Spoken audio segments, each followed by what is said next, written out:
So there are a lot of different forms of energy. And here in chemistry, we're most concerned with kinetic energy and potential energy. We also have an interest in light energy. But when we're talking about light energy, that's pretty straightforward. It's just mostly we think of it as waves of light that have packets of energy that are transported. We talked about that a little bit last time. So kinetic energy is probably the most straightforward one. If you think about kinetic energy, that is fairly intuitive, and that impacts us a lot in our daily lives, right? So if you're walking down the street and you get hit by a fly traveling really fast through space, no big deal. It's not going to hurt you. It might be gross, but it's not going to be painful. If you're walking down the street and all of a sudden you get hit by a bus, that's going to be a problem, right? So kinetic energy has to do with impact. And if you want to measure how much kinetic energy something has, that something has to be moving and flying through space or just moving in one direction. And when it impacts, the more force it can apply, the more kinetic energy it has to begin with, right? So kinetic energy is about speed and about mass. Right? That's why the fly could be going faster than the bus, but the bus hurts you more because it has more mass. So the equation for kinetic energy involves both mass and speed. The heavier something is, the more speed it has, the more kinetic energy it has. And that also goes for molecules. So molecules are really tiny, but molecules and atoms don't all have the same mass. Some are a little heavier than others, and they're not always going at the exact same speed. So if I have a sample of molecules, some would have more kinetic energy than others because they might be more massive or they might be going at a different speed than the other. What's the best way we have to measure the average kinetic energy of the molecules in a sample?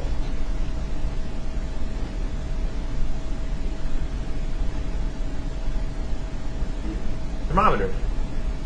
We measure the temperature. We'll see some more simulations today that give you more of a visual on that, but the ones we saw already, when we looked at the temperature of a sample, we had these little circles and we were looking at how they're attracted to one another, and we saw that as the temperature went up, they started moving faster. We saw that some, even at a higher temperature, some were still moving slow and some were moving fast, but the temperature measures the average kinetic energy of the individual particles in a sample. So it's a pretty straightforward way to measure that. It's a pretty straightforward concept. Mentally and visually, you can think about these particles moving through space, bouncing off one another. The faster they move, the more kinetic energy they have. So that's pretty straightforward. But potential energy is a challenging usually because it doesn't involve motion. It involves attraction or the potential for motion. That's why it's called potential energy. There's the possibility of motion because there's some attraction between particles. So last time we talked about the four forces of attraction. Right? We said there was gravity. We said there was this strong force holding the protons and neutrons in the nucleus, the nuclear force. We said there was electromagnetic attraction, magnetism. And we said electrostatics. Electrostatics is the attraction between oppositely charged particles. So potential energy can relate to any one of those four forces. If I have two things that are attractive, but they're not touching, they're held apart, but there's an attraction between them, if I release, the attraction will pull them together. And so at the moment whether I don't release them yet, I hold those particles apart. If there's an attraction between them, at that moment they have a lot of potential energy because there's a possibility or potential that if I were to release, they would come together. Right? So if I take something and throw it up in the air, when I throw this pen in the air, at the moment when it reaches its peak, that's its highest potential energy moment because gravity is acting on it. There's an attraction between the pen and the earth.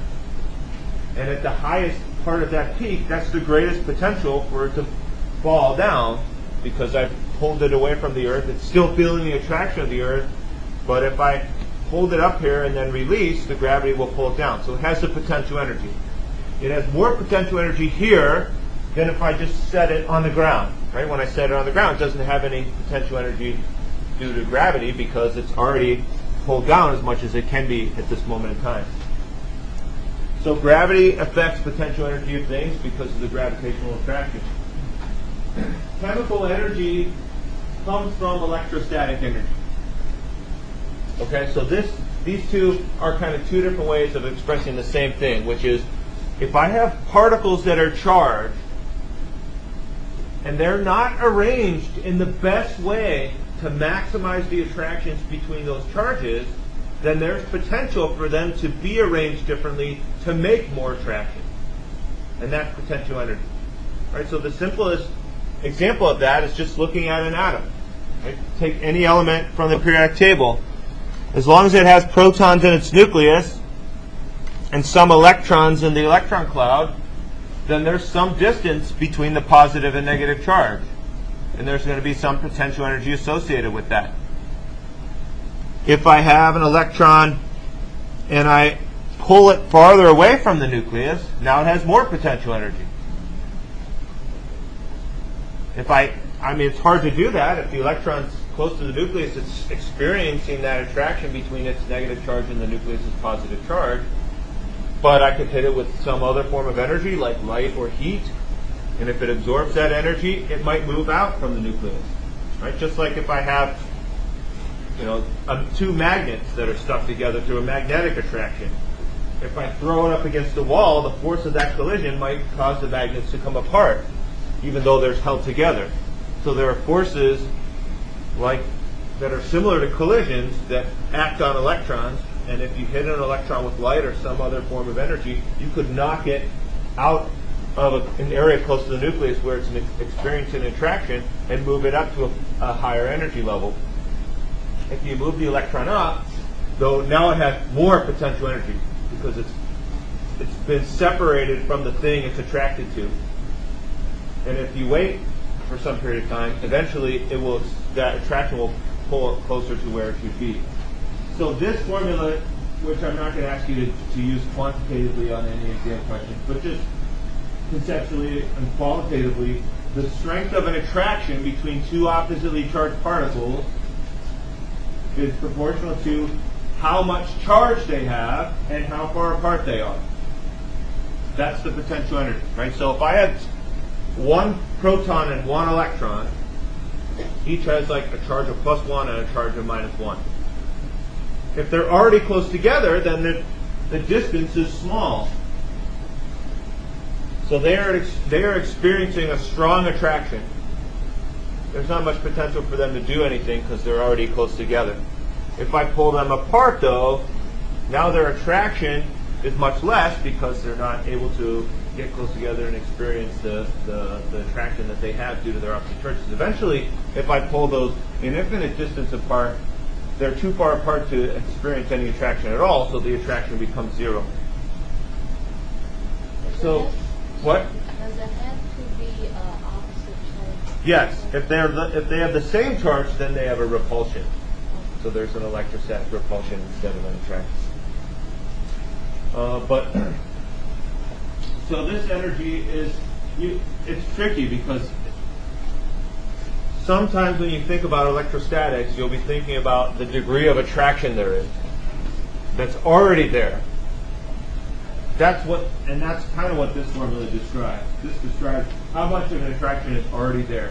If I have more charge, like a nucleus with a +2 or a +3, and the electron is close, it's going to feel more of an attraction than if the nucleus had a +1. Right? The more charge there is, the stronger the attraction. That's what is this. If I have a -1 or a +3 or a -1 or a +5, there's going to be even more attraction because those numbers are larger. On top of the fraction, I get a larger value for the attraction, the value for the attraction between them. If the distance between them is larger, then they're not as effectively attracted. Right? So this formula describes how much attraction there is between two charged particles at the moment.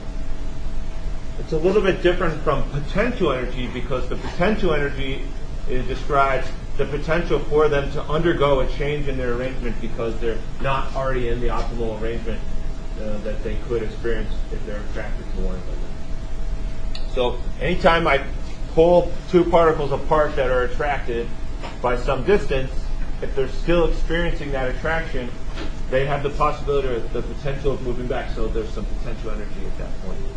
So the further they are, the stronger the attraction? No, the further they are, the weaker the attraction.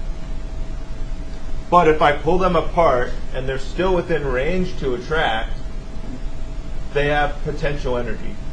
The more I pull them apart, the more potential they have, because if potential energy is the possibility of getting in motion, the possibility of moving due to an attraction. So if I have, back to the idea of gravity, if I put my pen on the table, it doesn't really have much of a possibility of moving because the attraction is already holding it where it is. But it's a strong attraction. If I lift it off the table, now it has the possibility of moving because now gravity is still attracting it, just like it was before, but now it's a possibility of moving because I've moved it away from the earth that it's attracted to. Does that mean the stronger the attraction, the weaker the potential? Yeah, you can think of it that way. If the particles are already close together, there's no possibility or potential for it to move because the attraction is already holding it. Yeah.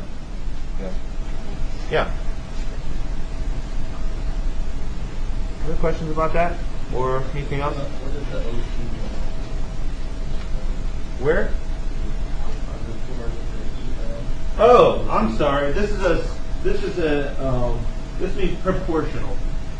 So it's like an equation. It doesn't mean it's not an equal sign because there are other things in the equation, like a constant that needs to be added to this equation. So what this equation is basically saying, you can't actually calculate how much attraction there is between the particles using this, but it is proportional. So if this side were to increase, this side would increase proportionally, which means if I have more charge or a smaller distance between the particles, there's a greater attraction between them, even though we don't know exactly quantitatively what the attraction is because we don't have the full equation. We just are showing the two sides are proportional. Sorry. So that proportion, they're both saying something that increase exponentially. That also true for that? An exponential increase would not.